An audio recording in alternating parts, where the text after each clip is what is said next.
It's Nanashi with another deck profile video. This time I will be showcasing my yellow deck, the deck of Light. Let's get started. We start with 3 Score the Melodious Diva. I'd like to point out this deck is actually entirely fairy, pure fairies. And this is one of the better ones that I've seen come out recently. It's honest in reverse. Turns an opponent's monster's attack to 0 when it attacks a Melodious. 3 Aria the Melodious. Special summon, your monsters are half indestructible. It doesn't just protect herself either, which is why I love this card and this deck. 3 Cannon. This card actually acts kind of like Kage to Kage, with an added defense switcher. 3 Hecatrice. Yes, I run Valhalla. 2 Honest. Only because I can't run 3. 3 Solo. Cyber Dragon summoning condition, and if it's destroyed by battle, you get another Melodious. It doesn't even have to be level 4 or lower. You can get one of the big ones. And Soprano. Contact Fuser, and if special summoned, you get an extra Melodious from your grave to your hand. Into the spells, we have 3 First Movement Solo. Special summons a Melodious straight from deck if you have no monsters. Love this card. 3 Fortissimo. Great to boost those weaker Melodious monsters that you really don't have much going for. And it's a Fuser spell. As you can clearly tell, I don't like polymerization in this deck at all. 2 MST. 2 Rank Up Magic 7th one. There's a reason. And 2 Valhalla. I tried running 3, it dead drew so badly, so 2 is enough with 3 of the Searcher. 1 Bottomless. 3 Call of the Haunted. Special summoning is valuable in this deck. 2 Memory Loss. Mirror Force. And Torrential Tribute. In the side, we run 2 Serenade.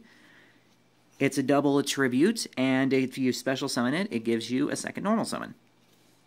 Also, Elegy makes them all immune to card effect destruction, whereas Arya only protects against battle destruction.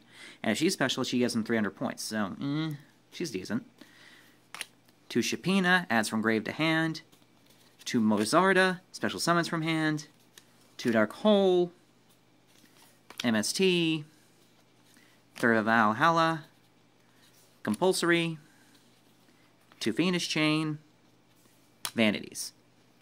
For the extra, 3 Schuberta. This card is invaluable to this deck, and I love its effect.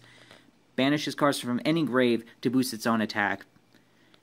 You can only do it for a max of 3, but those 3 cards could be extremely valuable. 2 Bloom Diva. This card's weird, but I love it. Can't be destroyed by battle or card effects. Opponents battle this monster. They take all the damage. You take no damage with this card. Battle damage, that is. Bloom Prima, another card that just came out. Gains attack for each material, can make a second attack, and if it's sent to the grave, a Melodious monster goes back to your hand, from your grave. 2 Fairy Cheer Girl, just because this deck kinda needs draw. And 102 Star Seraph Sentry, as well as C102 Archfiend Seraph, the reason I run 7th one. This card messes with people so hard. 102 doesn't really do much. You can target a monster, have its attack, and negate its effects, but if this card would be destroyed, you can detach all of its materials instead, and any battle damage you take for the turn is halved, but Archfiend Seraph's a bit more harsh. If it would be destroyed, you detach 2 materials instead, and when the last material is detached, you inflict 1,500 points to your opponent. But if it has Star Seraph on it, then you can detach a material once per turn, target a face-up monster opponent controls, change its attack to 0, and negate its effects. That's harsh. And I love it. And that's the deck. I've honestly been debating on this one for a while, but I might end up replacing this deck with Cyber Angels when they finally come out. I've been curious as to when we would actually get them, and it looks like we'll get them pretty soon, within the next 3 months, in fact. So I'll either get them and replace Melodious with that, or I'll mix the 2 together. There actually might be a nice mix build. This has been Nanashi, signing out.